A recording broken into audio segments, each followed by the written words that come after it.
And like I mentioned, the 2015 Chiefs, 1-5, went to the playoffs. The 1970 Bengals, 1-5, went to the playoffs. The next string of games is not insurmountable, is not really, in my mind, hell's row. Is that a word? Is it a phrase? Is it a thing? It's not exactly that bad. You win against Washington, you get that confidence boost, the serotonin, the dopamine are flowing.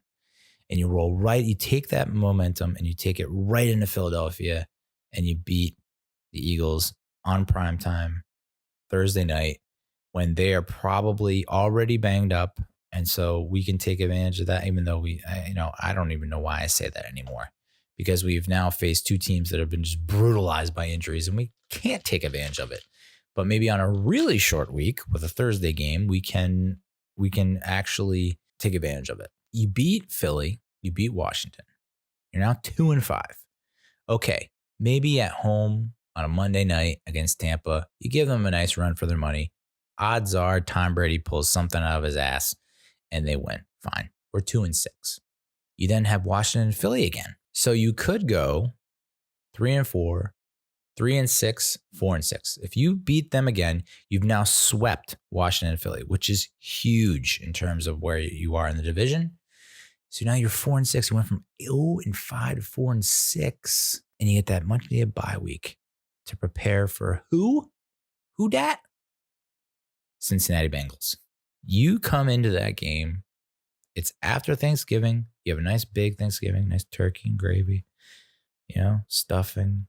You get the mashed potatoes. You get the sweet potatoes, the marshmallow melted on top. You get the pumpkin pie, cranberries. And you fucking come out of your coma, your food coma on Thanksgiving.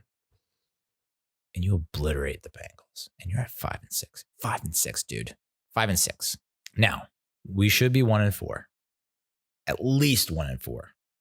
We should have either beaten the Bears or the Rams or the Cowboys. Take your pick. We could easily be 2-3, depending on how the final series goes for a bunch of those games. And if that's your modus operandi, we could be 3-2. Steelers game, that's a loss, right? Could have been a win, but it was probably most likely a loss. The 49ers game, we just were like, no thanks. But the Rams, Bears, and Cowboys games were winnable games. So we could be 3-2 right now. So we're 0-5, but we could be 3-2. Don't know if you could say the same for the Jets. All right, the Jets are 0-5, and I think there was really no opportunity for them to win any of those games. They were not really close. Thus far, and I think Justin Pennick from Talking Giants pointed this out, thus far we've had the 9th toughest schedule in the league. And I mentioned this last week. Daniel Jones has not been going up against like half-wit defenses. They're all top 10 defenses. Now, this past week, not so much, but you get the point.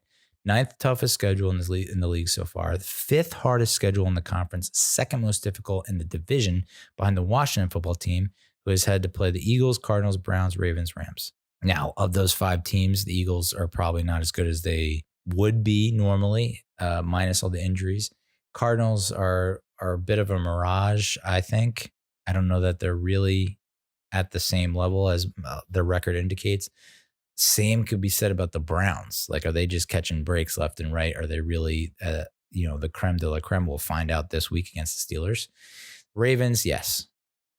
They're top notch. And the Rams, I think, are back to being, I counted them out before the season. I thought they were going to miss the playoffs and not be in the running, but they are. But you put that schedule against our schedule, I think our schedule has been a lot fucking tougher. Bears, Steelers, Rams, Niners, Cowboys. So moving forward, our schedule is 19th toughest in the league, 8th hardest in the conference, 2nd in the division behind the Eagles, which is great for us because they are currently in 1st, and they have the Ravens, Browns, Seahawks, Packers, Saints, Cards. I could see them losing to the Ravens, which I think they play this week. The Browns probably give them a run for their money. The Seahawks, I could see the Seahawks coming with a way to win. The Green Bay is definitely beating them. The Saints probably pull something out of their ass. And then the Cardinals, who knows? I mean, literally the Cards are the wild card. I wouldn't be surprised if the New York Giants go 5-1 over this stretch. And we're 5-6, and we're right in the thick of things. The problem is the home stretch. So I'm not going to lie to you. 5-6, we're sitting pretty. We got our heads up, held up high. And then you have the Seahawks, Cardinals, Browns, and Ravens. So exactly what like the Eagles and the Washington football team had to face. So of those teams, I think we have a legitimate shot at possibly beating the Cardinals and the Browns. Ravens and Seahawks, I just don't see it. Don't give up hope. I know I said 0-16 2 weeks ago, but it's like when you see this stretch of games, it's like we could very easily get back in the hunt.